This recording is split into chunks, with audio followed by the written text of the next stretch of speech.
Hello everyone, welcome to this channel. आज का हमारा टॉपिक है tax collected at source TCS. तो चलिए स्टार्ट करते हैं। टीसीएस होता क्या है? Tax collected at source is the tax payable by a seller which he collects from the buyer at the time of sale. Section 206C of the Income Tax Act governs the goods on which the seller has to collect tax from the purchasers.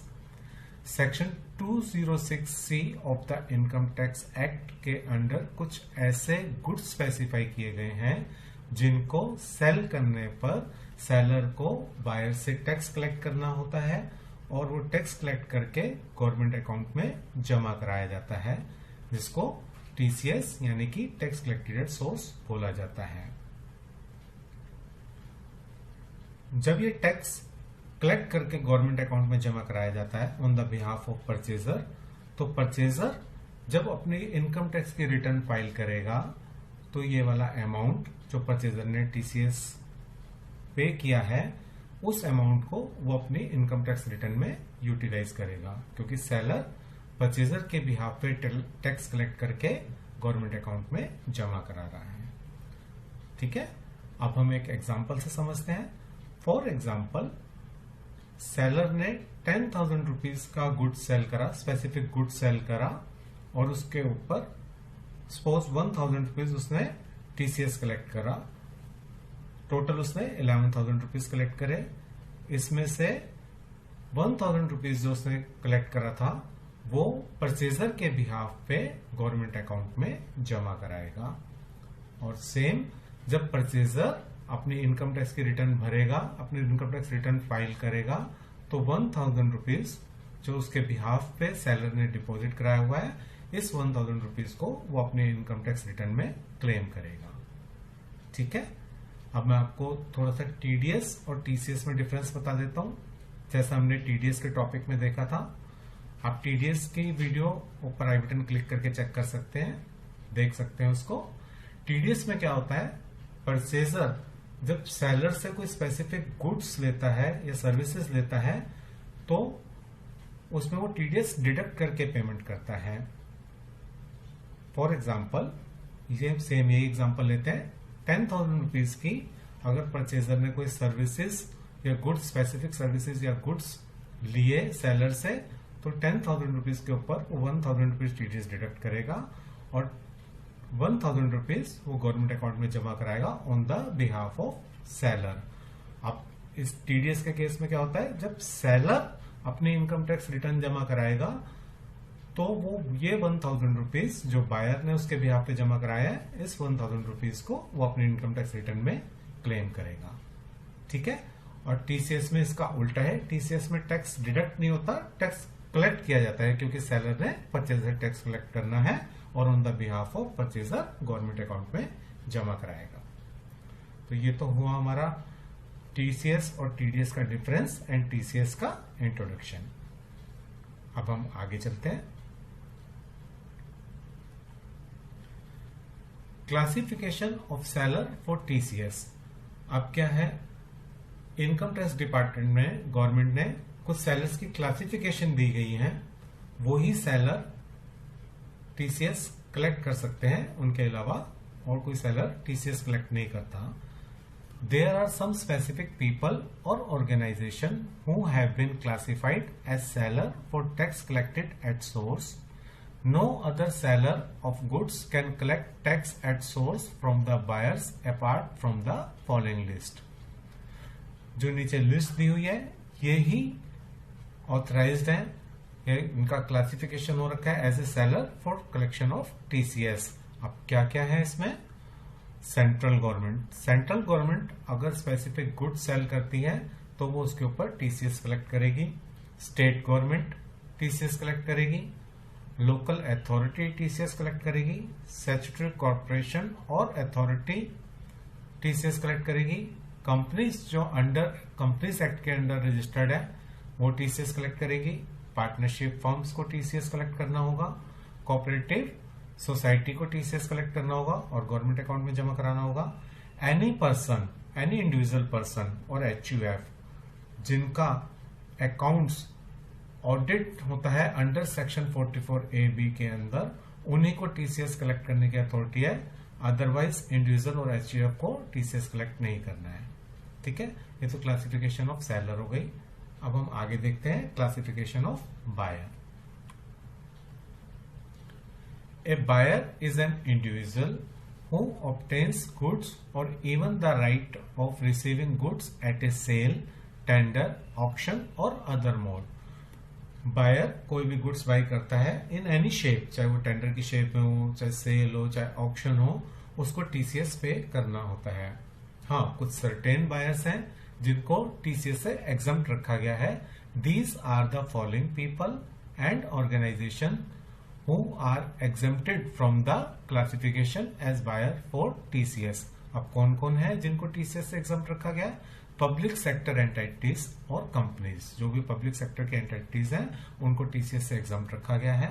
Central government, central government जब goods sale करेगी, specific goods sale करेगी तो TCS charge करेगी, लेकिन जब central government by करेगी तो उसको टीसीएस पे नहीं करना है। स्टेट गवर्नमेंट, स्टेट गवर्नमेंट को भी टीसीएस पे नहीं करना है। एम्बेसी ऑफ हाई कमीशन को टीसीएस पे नहीं करना है। Consulate and other trade representation of a foreign nation को टीसीएस पे नहीं करना है। Clubs, sports clubs, social clubs को टीसीएस से एग्जम्प्ट रखा गया है। ठीक है, ये तो क्लासिफिकेशन ऑफ बायर हो गई। इसके अलावा भी कुछ एग्जम्पशंस हैं। When the eligible goods are used for personal consumption, जब स्पेसिफिक गुड्स, जो एलिजिबल गुड्स होता है वो परचेज किया जाता है, लेकिन उसको यूज किया जाता है फॉर द पर्सनल कंजम्पशन के लिए, तो वहां पे टीसीएस पेमेंट नहीं होती। The purchaser buys the goods for manufacturing, processing और production and not for the purpose of trading of those goods. अगर same specific goods manufacturing, processing और प्रोडक्शन पर्पज से लिया गया है तो उसके ऊपर टीसीएस पेमेंट नहीं होगी। अदरवाइज अगर वो ट्रेडिंग पर्पज से लिया गया है तो ही टीसीएस पेमेंट होगी। ठीक है, यहां तक क्लियर? ओके, नेक्स्ट चलते हैं हम।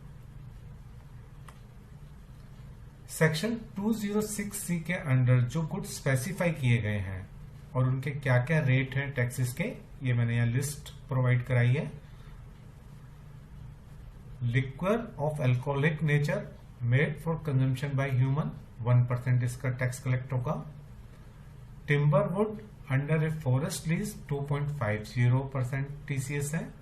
टेंडू लीव्स 5% टीसीएस है। Timber wood by any other mode than forest lease 2.50% tax है। यहां मैंने पूरी लिस्ट दी हुई है, आप यहां से इजीली गो थ्रू हो सकते हैं। ठीक है, तो आप ये लिस्ट एक बार देख लीजिएगा। अब हम नेक्स्ट चलते हैं। अब सेलर ने टीसीएस कलेक्ट कर लिया। अब टीसीएस कलेक्ट करने के बाद सेलर को टीसीएस की पेमेंट गवर्नमेंट अकाउंट में जमा करानी है और साथ में रिटर्न्स भी जमा करानी है। रिटर्न्स जमा होगी तभी परचेजर टीसीएस का बेनिफिट ले पाएगा। अब जैसे मैंने यहाँ पे अप्रैल से मार्च तक मंथ दिए हैं, collection months April to March. April month में जो टीसीएस की कलेक्शन होगी वो 7 मई तक डिपॉजिट होगा टीसीएस, यानी कि जिस मंथ में टीसीएस कलेक्ट होता है फॉलोइंग मंथ के अप टू 7 तक टीसीएस गवर्नमेंट अकाउंट में सेलर को डिपॉजिट कराना होता है। सिमिलरली आप देखिए, मई में जो पेमेंट कलेक्ट हुई टीसीएस की वो 7 जून तक गवर्नमेंट अकाउंट में जमा होगी, जून की 7 जुलाई तक। अब पेमेंट जमा कराने के बाद इसकी रिटर्न भी सबमिट करनी होती है सेलर को। अप्रैल मई जून का क्वार्टर एंड हुआ 30 जून में, तो 30 जून की रिटर्न जमा होगी 15 जुलाई तक।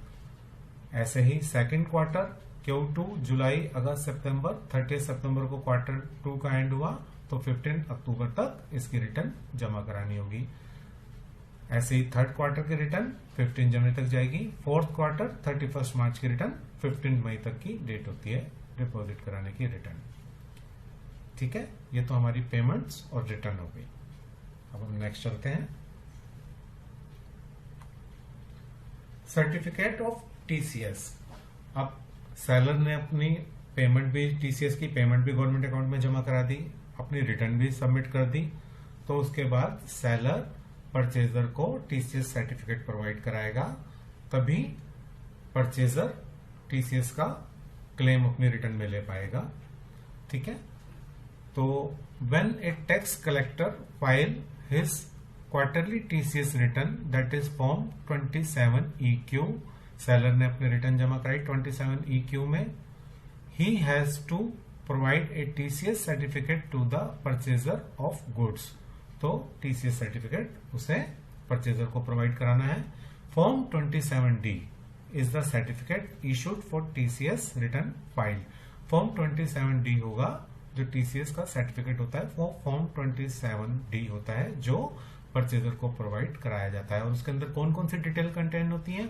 Name of the seller and buyer, 10 of the seller,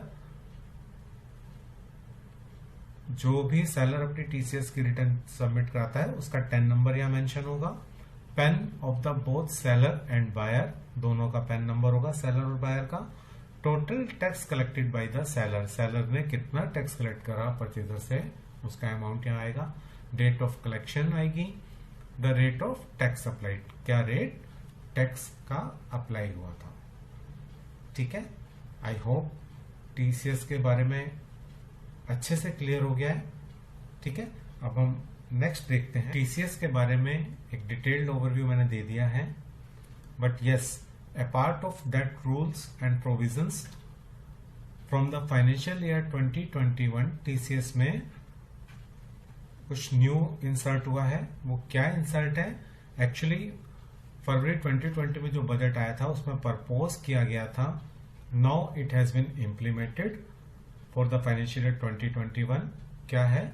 A seller should collect 0.1% tax as tax collected at source from a buyer on sale of goods worth more than 50 lakh in a year। अगर seller कोई भी goods किसी purchaser को 50 लाख से above cell करता है during the financial year, तो उसको टीसीएस 0.1% कलेक्ट करना है फ्रॉम द परचेजर। वो कब कलेक्ट होगा? अबव 50 लाख के ऊपर।